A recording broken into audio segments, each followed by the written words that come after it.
کسی شخص کے بارے میں کسی سے پوچھا تو اس نے اس کے بارے میں کوئی رائے دی تو آپ نے فرمایا کہ تو نے اس کے ساتھ رشتہ داری کر کے دیکھی ہے؟ کہا نہیں۔ کہا اس کے ساتھ سفر کر کے دیکھا ہے؟ کہا نہیں۔ کہا پھر اپنی رائے کو محفوظ رکھ، ابھی تو رائے نہیں دے سکتا، چونکہ ہم نے دیکھا ہے کہ بہت سارے لوگ دور سے اچھے اچھے لگتے ہیں لیکن رشتہ داری کر کے دیکھو تو پھر کھلتے ہیں۔ وہ دور دور سے بھلے بھلے دکھائی دیتے ہیں لیکن سفر کر کے دیکھو تو پھر پتہ چلتا ہے کہ یہ شخص کس مرتبے پہ فائز ہے۔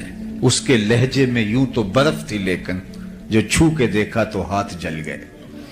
تو اس لیے اصل دیکھنا ہوتا ہے کہ کوئی شخص بے تکلف دوستوں کے ساتھ کیسا ہے، اہل خانہ کے ساتھ کیسا ہے، سفر میں کیسا ہے، رشتہ داریوں کے ساتھ کیسا ہے۔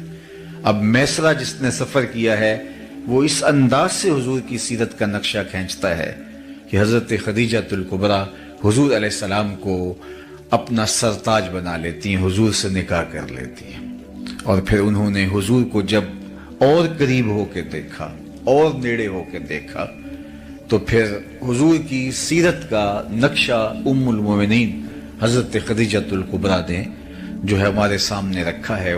اس آئینے کے اندر ہم آقا کریم علیہ السلام کی سیرت کی ایک جھلک دیکھ سکتے ہیں، اور اس سیرت کو اپنے اوپر ہم کس طرح نافذ کر سکتے ہیں، اور ہم اپنے آپ کو پیش کر کے اس آئینے کے سامنے اپنی صورت بھی دیکھ سکتے ہیں۔ یہی مختصر گفتگو ہے اور میری گفتگو اپنے اختتام کو پہنچ جائے۔ جب پہلی وحی کا نزول ہوا تو ظاہر ہے اس کے اثرات حضور کے قلب اطہر پہ آئے۔ قرآن تو پہاڑوں پہ نازل ہو تو وہ بھی ریزہ ریزہ ہو جائے، یہ تو حضور کا قلب اطہر تھا جو سہار گیا۔ لیکن پھر بھی حضور جب گھر تشریف لائے تو حضور نے فرمایا یا خدیجہ زملونی، مجھے سردی کا احساس ہو رہا ہے۔ انہوں نے شال حضور کے کندھوں پہ رکھی اور حضور علیہ السلام نے کچھ ارشاد کیا تو ام المومنین نے کہا کلا واللہ ما یخزیک اللہ ابدا، آپ کو آپ کا رب کبھی بھی بے آبرو نہیں ہونے دے گا۔ کیوں؟ اب یہ برجستہ حضور کی سیرت کے عناوین سامنے رکھتی ہیں، اور جب کسی شخص کے بارے میں رائے پوچھی جائے تو انسان اس کے بہت قریب بھی ہو تو اس کی وہی خوبیاں بیان کرتا ہے جو اس نے بکثرت دیکھی ہوں، ورنہ کسی کے بارے میں رائے پوچھی جائے تو وہ 2 لمحوں کے لیے سوچتا ہے، غور و تأمل کرتا ہے اور پھر کوئی رائے قائم کرتا ہے۔ لیکن جو خوبیاں تسلسل کے ساتھ نظر سے گزرتی رہیں تو وہ انسان بلا تأمل بغیر کسی تردد کے بیان کر دیتا ہے۔ جب آقا کریم نے کہا کہ مجھے اپنی جان کا اندیشہ ہے تو ام المومنین نے کہا آپ پریشان نہ ہو، کلا واللہ ما یخزیک اللہ ابدا انک لتصل الرحم وتحمل الکلا وتکسب المعدوم وتقری الضیف وتعین علی نوائب الحق، اور ایک روایت میں وتصدق الحدیث۔ تو حضور کے یہ نمایاں 5 یا 6 وصف انہوں نے بیان کیے، کہا کہ آپ پریشان نہیں ہوں، آپ کا رب آپ کو کبھی بھی جو ہے وہ آپ کی شان میں فرق نہیں آنے دے گا، اس لیے کہ آپ کا وصف نمایاں یہ ہے کہ آپ رشتہ داروں کے ساتھ سلوک اچھا کرتے ہیں، چونکہ سب سے پہلا دائرہ جو ہمارے ارد گرد کھینچا ہوا ہے وہ ہمارے رشتہ داروں کا ہے، اس کے بعد پھر آگے چلتے ہیں۔ تو یہیں سے دیکھ لیں کہ کوئی کیسا ہے۔ کسی شخص کو دیکھنے کے لیے، پرکھنے کے لیے یہی اندازہ کرنا ہوتا ہے کہ اپنے رشتہ داروں کے ساتھ اس کا رویہ کیا ہے۔ اور میرے اور آپ کے آقا و مولا حضور ختمی المرتبت صلی اللہ علیہ وآلہ وسلم نے نہ صرف رشتہ داروں کے ساتھ حسن سلوک کرنے کی لوگوں کو تلقین کی، آقا کریم کا اپنا عمل دیکھیے، رشتہ داروں نے جو کچھ کیا اور پھر میرے حضور نے اس کا جو جواب دیا اور حکم دیا سل من قطعک وات من حرمک، جو تم سے تعلق توڑے تم اس سے تعلق جوڑو، جو تمہیں محروم رکھے تم اس کی جھولیاں بھر دو۔ عمومی طور پہ بندہ کہتا ہے اگر کوئی 10 قدم پیچھے اٹھے گا تو میں 50 قدم پیچھے ہٹ جاؤں گا، تو یہ کیا کمال ہوا؟ تو پھر اس سے بھی آگے گزر گیا۔ بات تو یہ ہے کہ تو کوئی 10 قدم پیچھے ہٹے گا تو میں اسے ہٹنے نہیں دوں گا،